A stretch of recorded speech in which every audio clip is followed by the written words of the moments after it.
All right, so get this. Today we're diving deep into Celtic mythology. Sounds exciting. Yeah, it is. Yeah. And we're going to focus on like all the cool creatures in these myths, right? Oh, there are so many. Yeah, we've got this awesome article that breaks them all down, and I'm super pumped to kind of unpack it all, with you. I'm happy to help. I think you'll be amazed by how much these creatures reveal about the Celts and their beliefs. Like, it's all their life, death, the power of nature, you name it. Right, it's like they're not just monsters. They're like these windows into how these people saw the world. Exactly. So, okay, like to kick things off, let's talk about one that will give you chills, the Banshee. Oh, yeah, she's a classic. Imagine you're all alone, it's night, and suddenly you hear this blood-curdling wail, Yeah.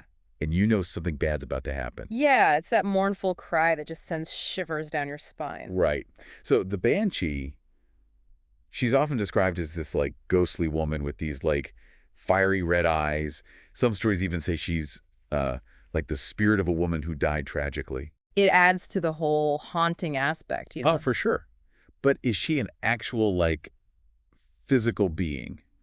Or is she more of a a ghostly presence? It's kind of tricky because she seems to blur the lines between the physical and the spirit world. Sometimes she's described as a real woman, like, pale and grief-stricken, someone you could actually see. But then other times it's more like a presence, a whisper on the wind almost. So it's like she can kind of shift between those two worlds. That's wild. Right. It adds to the mystery. For sure. Okay, but why is she so connected to death? What's her purpose? Well, for the ancient Celts, death was a constant, right? Life was tough, and they knew it could end at any moment. So the Banshee, with her wail, was a reminder of that, like a harbinger of what was to come. Oh, I see. It was like a constant reminder of their mortality. Exactly. Now, interestingly, she was first associated with noble families. It was like she was their personal death omen. But as time went on and Christianity spread, she kind of became the symbol of everyone's mortality. Right. It's so fascinating how these figures can evolve and adapt over time, right? Definitely. They reflect how cultures change. Okay, well, speaking of figures that embody death, let's move on to another one that's pretty intense, the Dullahan. Ah, yes. The original Headless Horseman. That's him. So picture this. A headless rider charging through the night on this, huge black steed, breathing fire. And in one hand, he's got his own glowing head. That's creepy. Oh, yeah, it's a terrifying image. Don't forget his whip. It's said to be made from a human spine. Oh, yeah, right. Super creepy. But here's the thing. This, unstoppable force of death has a surprising weakness. He does. Yeah. What is it? Gold. Gold, really? Yep. Even a single gold coin can make him run away. Wow, that seems kind of random, doesn't it? Like, why would something so powerful be scared of gold? Right. But it actually makes sense when you think about what gold meant to the Celts. It represented, divine power, the sun's energy, and protection from evil. Yeah. So the Dullahan being weak to gold suggests that even death itself has to respect those beliefs. That's a really interesting perspective. So even death has limits, I guess. Right. Okay, well, let's switch gears a bit and talk about the Fomorians. They're kind of like the embodiment of chaos, always fighting with the gods for control. Oh, yes, the Fomorians. They're these monstrous giants, often connected to the wild power of the sea. They were around before the Tuatha De Danann, the gods of order and light, and their battles are legendary. And leading these guys is Balor, who has this seriously scary power, the evil eye. Supposedly, his gaze could kill you instantly. Yeah, the evil eye is fascinating. You see it pop up in mythologies all over the world. Really? Yeah, it kind of speaks to how much people fear, envy, and negativity. Makes sense. So tell me about Balor. What's his story? Well, there was this prophecy about him saying that his own grandson would kill him. Talk about family drama. Whoa, that's intense. So how'd that play out? Well, Balor, of course, tried to avoid it. But in the end, this huge battle happened between him and his grandson, Lug. Oh, I bet Luke's the one who, outsmarted him, right? Yeah. You got it. Lug was known for his cleverness. So instead of fighting Balor's brute strength directly, he used a sling, which is a pretty simple weapon. Wow, so he used strategy and skill to defeat raw power. Exactly. It's a classic underdog story. It is. And it's not just about one battle, right? It represents, order overcoming chaos, which is a big theme in Celtic mythology. Definitely. Okay, so we've talked about death, destruction, and chaos. But let's lighten things up a bit. Let's talk about the Selkies. Ah, the Selkies. They bring a touch of romance and tragedy to the mix. Right, so imagine these creatures who can shapeshift. They're seal women who can shed their seal skin and, like, walk around as humans. It's such a captivating concept, the idea of a creature that can exist in two worlds. Exactly. And often, the stories involve humans falling in love with Selkies and wanting to keep them on land. But as you might guess, there's always a catch, right? I figured. Yeah. You can't just trap a wild creature and expect it to be happy, I guess. Exactly. No matter how much a Selkie might love a human, she always yearns for the sea, for her true home. That's kind of heartbreaking, isn't it? It is. It's like a tale of two worlds colliding. And neither world truly understands the other. Right. It's like this constant tug of war between two parts of her identity. Do you have a favorite Selkie story? Oh, definitely. It's about a fisherman who finds a Selkie's skin and hides it, basically trapping her. They get married, have kids, but she never forgets who she really is. Years later, their child finds the skin and gives it back to her. Oh, wow. So she's finally free to return to the sea. Yes. There's a bittersweet ending, you know. It highlights the importance of freedom and the idea that some creatures just belong in a different world. Makes you wonder if, like, maybe we all feel a little bit like Selkie sometimes, right? Torn between different desires. Absolutely. It's a very relatable theme. Okay, are you ready for a creature that truly embodies the raw power of the sea? Bring it on. All right, then let's talk about the Nukkalavi. Ooh, the Nukkalavi, he's definitely one of the more terrifying ones. Oh yeah, this one's pretty scary. So imagine this, a man-horse hybrid. But here's the really creepy part. It has no skin. So you see all its raw, pulsating flesh. Ugh. It's a truly disturbing image. The stories say it smells like decay mixed with the sea. Yuck. I bet this thing doesn't just look scary. It's probably super destructive, too. You bet. The Nukkalavi comes out of the sea to wreak havoc, spreading disease, poisoning crops, all sorts of bad stuff. It's like it represents everything we fear about Yeah. the ocean, right? Like the unknown depths and the potential for sudden destruction. Exactly. It's a reminder that nature can be beautiful, but also really harsh. True. But even this scary creature has a weakness. Oh, Fresh water. seriously. Yep, it can't cross rivers or streams. So if you ever run into one, just head for the nearest river. Got it. That's the plan. But it's interesting, right? Because fresh water has this symbolic meaning in Celtic myth. Like it represents purity and a boundary that even this monster can't cross. It's like a little glimmer of hope, right? Even in the face of all that darkness. Exactly. Okay, so we've gone from the mournful banshee to the terrifying Nukkalavi. Now let's take a break from all the gloom and doom and talk about something a bit more fun. Leprechauns. Ah, the leprechauns. Always a good time. Right, so you know the image. Little guy, beard, twinkles in his eye, loves mischief, and of course guards his pot of gold at the end of the rainbow. They're iconic. And they're known for being clever and always scheming. Oh yeah, they're tricksters for sure.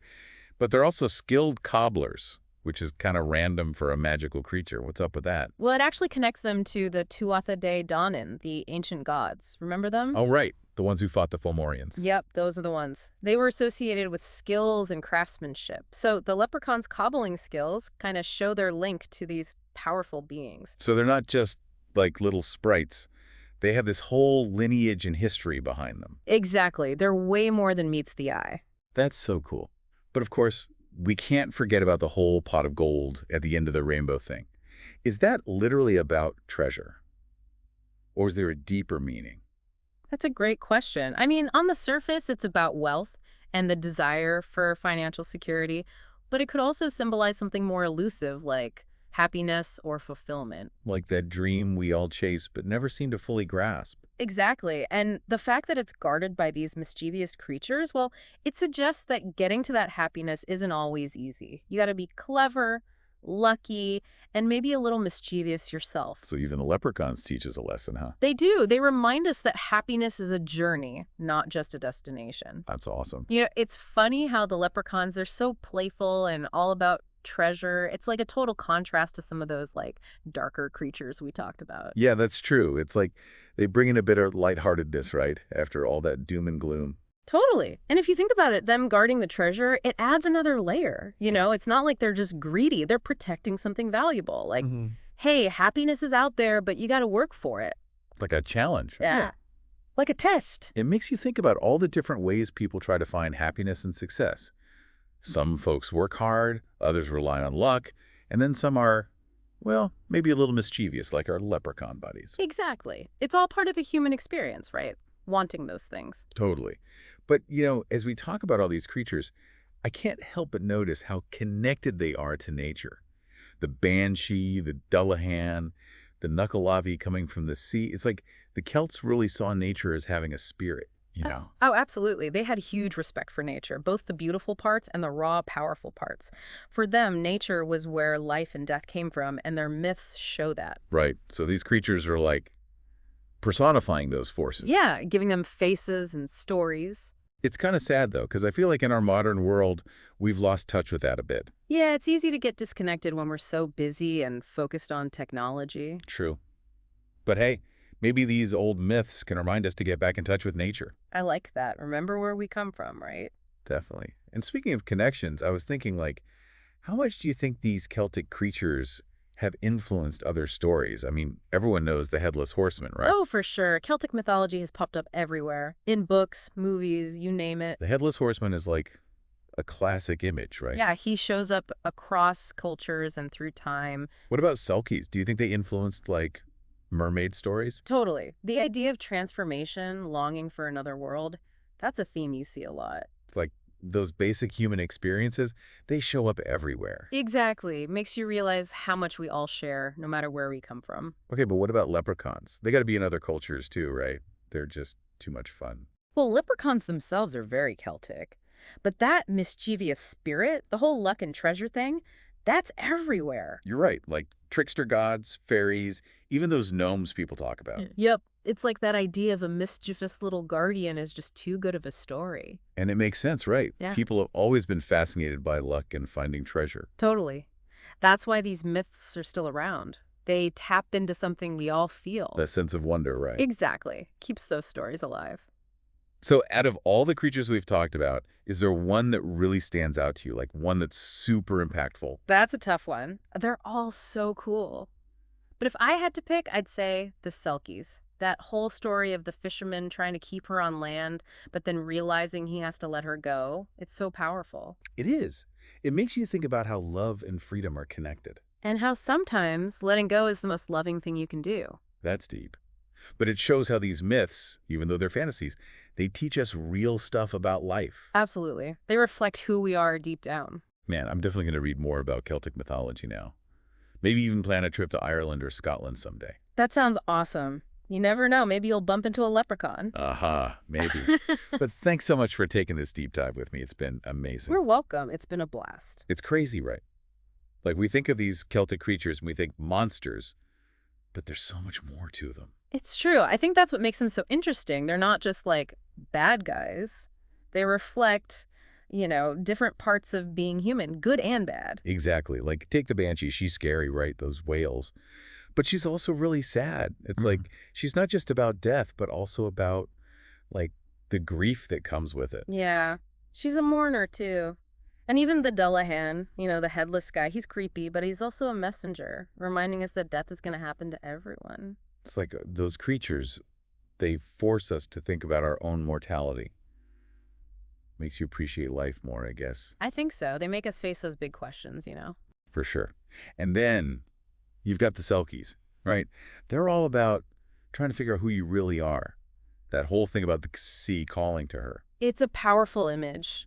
And it reminds us that sometimes we have to make tough choices, even if it means letting go of something we love. Right, because sometimes holding on isn't the right thing, even if it hurts. Exactly. Sometimes you got to follow your own path, even if it's hard. Then there's the leprechauns. They're like, hey, life's tricky, but you got to have some fun too. I love that. They remind us to be playful and clever, and that good things can happen in unexpected ways. It's like they represent that Celtic spirit, resilient, finding joy even when things are tough. Absolutely.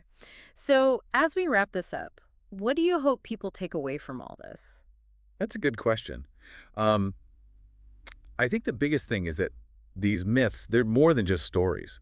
They teach us about life, death, nature, freedom, all that stuff. I agree. They show us that the world is full of amazing things, even if some of them are scary. And that we should face those things head on, with courage and a sense of adventure. Well said. And who knows, maybe if we're lucky, we might even catch a glimpse of some magic ourselves, like a banshee in the moonlight or a leprechaun's pot of gold. That'd be pretty cool. Well, thanks again for joining me on this deep dive. It's been a blast. My pleasure. Until next time, keep exploring those myths and keep that sense of wonder alive.